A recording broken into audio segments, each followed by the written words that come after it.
Pregnancy plan करने की सोच रही हैं लेकिन कुछ दिक्कतें आ रही हैं या जहन में तमाम सवाल है। आज उन तमाम सवालों के जवाब जानने की कोशिश करेंगे सीनियर गायनेकोलॉजिस्ट डॉक्टर सीमा शर्मा से। डॉक्टर सीमा, आज के दौर में जब लेट शादियां होती हैं और काफ़ी देर 30+ में ज़्यादातर कपल्स जो हैं वो बच्चे के लिए प्लान करते हैं, तो किस तरह के चैलेंजेस उनके सामने आते हैं? राजेंद्र, ऐसा है कि आज के दौर में most of the women are working और एजुकेशन को परस्यू करते करते by the time they get married they are 28, 29 और उसके बाद जैसे आपने राइटली कहा कि जब वो बेबी के बारे में सोचते हैं वो 3-4 साल के बाद सोचना शुरू करते हैं। बट पैराडॉक्स ये है कि 32 तक हर किसी को लगता है अभी हमारे पास बहुत टाइम है, and the moment they start planning for a baby फिर उनको लगता है कि टाइम बहुत तेज भाग रहा है and now we are behind the clock, है ना। तो अब जल्दी जल्दी बच्चा हो जाना चाहिए, बस जैसे सोचा वैसे ही हो जाना चाहिए। तो जो मेजर स्ट्रेस का कारण होता है वो यही बन जाता है कि अब हो नहीं रहा है, अब हो नहीं रहा है ना। So that is the challenge कि हर कोई सोचता है कि अब मैंने सोचा तो इट शुड हैपन, पर ऐसे तो नहीं होता है ना।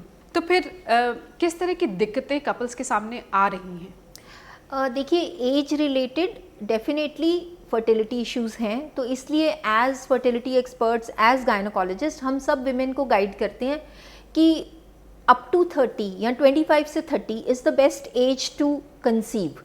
उसके बाद हम लोगों की जो बायोलॉजिकल क्लॉक है ना वो इस तरह वर्क करती है कि जो आपकी ओवरीज हैं उनका रिजर्व वो डिक्लाइन होता है। 30 के बाद थोड़ा डिक्लाइन होता है और 35 के बाद शार्पली डिक्लाइन होता है। तो वाकई में ही आपके जो एग्स की क्वालिटी है between 25 to 30 is the best. 30 के बाद वो थोड़ी थोड़ी कॉम्प्रोमाइज़ होना शुरू होती है, यानी कि 25 से 30 के बीच की जो उम्र है वो प्रेगनेंसी के लिए बेस्ट है। लेकिन आजकल तो शादियां 30 साल में हो रही हैं, 32 साल में हो रही हैं, 28, 30, 32। तो फिर so the most important thing is कि fine, whenever you get married let's not delay having babies for very long. 1-2 साल आप ले लीजिए म्यूचुअल एडजस्टमेंट के लिए, पर उसके बाद जब ट्राई करें तो ट्राई स्ट्रेस फ्री होके, क्योंकि जो स्ट्रेस है वो अपने आप में ही एक मेजर आपकी फर्टिलिटी के अगेंस्ट काम करता है। पर शायद जहन में स्ट्रेस आ ही जाता है कि ऑलरेडी हम लेट हैं और अब प्रेगनेंसी हो नहीं रही। सो मैं यही कहती हूँ कि वो तैयारी का, वो प्रेपरेशन का फर्स्ट पार्ट ये है कि हम किस तरह से अपने डे टू डे स्ट्रेस को कम करें।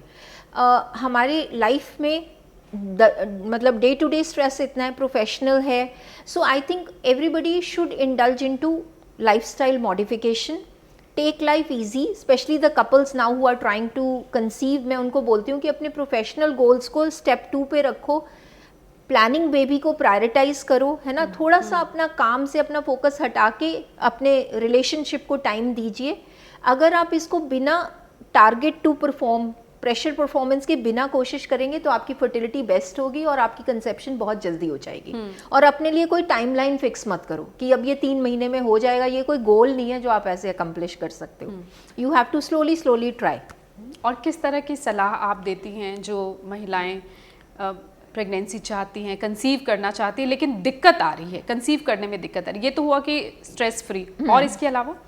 देखो राजेंद्र, अब दिक्कत आना हमारे मेडिकल डेफिनेशन के अकॉर्डिंग ये है कि अगर कोई भी कपल 12 मंथ्स के लिए रेगुलर बिना प्रोटेक्शन के इंटरकोर्स कर रहा है और फिर भी कंसीव नहीं हो रहा, तो हम कहते हैं कि there is a fertility issue.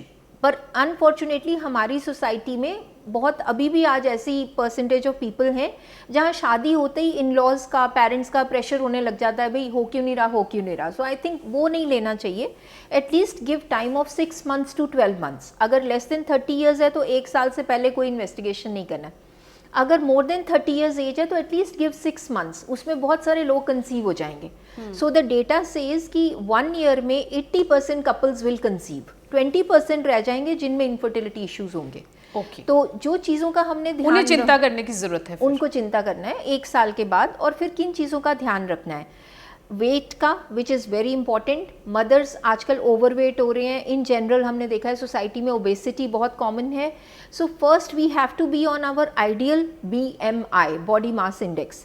हम कहते हैं आपकी हाइट के अकॉर्डिंग आपका वेट ठीक होना चाहिए, वो आपकी फर्टिलिटी को बढ़ाता है, आपकी प्रेगनेंसी आउटकम को बेटर करता है। सेकंड, आपको अपना डाइट, है ना, कि हम कहते हैं कि youngsters are indulging lot into alcohol. अब आप देखोगे इवन गर्ल्स में भी स्मोकिंग और अल्कोहल, ये दोनों चीज़ें बहुत प्रिवेलेंट है, but every girl who wants to conceive should get rid of alcohol, क्योंकि स्ट्रिक्ट नो है to any mother who is trying to conceive, क्योंकि alcohol is known to cause defects in babies. तो कल को pregnancy failure होगी या baby में birth defect होगा, सो अल्कोहल बिल्कुल नहीं कंज्यूम करनी है जब आप प्लान कर रहे हो। मेल पार्टनर के लिए भी आप मेल पार्टनर देखो कट डाउन कर लें, बट उनके लिए स्ट्रिक्टली नो नहीं है ना, बिकॉज मदर की वूम्ब में बेबी ने ग्रो करना है, तो मदर की डाइट का बहुत ही इंपॉर्टेंट रोल और उनके लिए क्या करें क्या ना करें मेल पार्टनर के लिए ये है कि अगेन वेट उनके लिए भी इम्पॉर्टेंट है। अब ये देखा जा रहा है कि men also because of the age, उनकी एज भी 30+ होती है, प्लस उनको प्रोफेशनल स्ट्रेस इतना ज़्यादा होता है, हेक्टिक वे ऑफ लाइफ है, तो उनके सीमन क्वालिटी भी जो है वो कॉम्प्रोमाइज़ हो रही है। So definitely they should have a healthy way of life, they should be exercising, weight control करना है।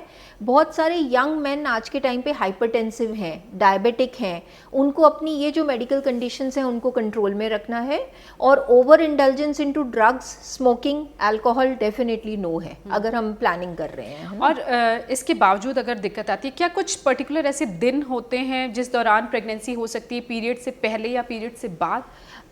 देखो फर्टाइल पीरियड हम अपने कपल्स को समझाते हैं, हम कहते हैं कि जब आपके मेंसेस आए हैं उसको डे 1 मानिए, और 10th डे से लेके 20th डे जो मिडिल ऑफ द साइकिल है वो आपका फर्टाइल पीरियड है। तो उस पीरियड में आपने डेफिनेटली ट्राई करना है, but then let's not make it very mechanical, क्योंकि जब हम इनको ये समझाते हैं तो सबको फिर स्ट्रेस हो जाता है, they will have intercourse only during those days और बाकी छोड़ देंगे, but I don't think that is ideal. So ideal is every couple should have an intercourse 2 to 3 times per week on an average, and not be focused on the calendar and make things very mechanical. Good news हमने देखी है movie हम सब में। हाँ exactly. So we don't want कि that sort of a pressure should build up on the couple. So वो तो self defeating है। So सबसे अच्छा fertility के लिए जितना कम stress रखेंगे उतनी जल्दी pregnancy हो जाएगी। आखिरी कोई मैसेज उन लड़कियों के लिए, महिलाओं, young girls, of course they are 30 और 32, 34, प्रेशर ना लें कि भाई 35 साल के हो गए अब तो बड़ी दिक्कत आने वाली है। सो देखिए फॉर ऑल गर्ल्स, अगर उनके पीरियड्स रेगुलर हैं, ऑन टाइम आ रहे हैं, उनका वेट जो है वो मोर और लेस ठीक है, उनको कोई थायराइड या डायबिटीज़ ऐसी प्रॉब्लम्स नहीं है, तो मोर और less 80% girls would conceive just trying naturally. पर everybody should take folic acid, ये कैरी होम मैसेज है कि फॉलिक एसिड एक ऐसा छोटा सा विटामिन है जो हमें कंसीव करने से 3 महीने पहले लेना है, ताकि मिस कैरेजेस ना हो। It will prevent birth defects in babies, it will prevent pregnancy failure. So folic acid supplementation, no alcohol, no smoking, and a healthy way of life. You should exercise every day, keep your mood elevated, so you will conceive any day. बहुत शुक्रिया doctor सीमा। तो उम्मीद करती हूँ कि जो लड़कियाँ, जो यंग गर्ल्स, महिलाएं जो प्रेगनेंसी प्लान कर रही हैं, उनके तमाम सवालों के जवाब उन्हें इस वीडियो के ज़रिए मिल गए होंगे। वीडियो को लाइक, इस चैनल को, सेहतनामा विद राजेंद्र चैनल को लाइक, सब्सक्राइब और शेयर ज़रूर करिए।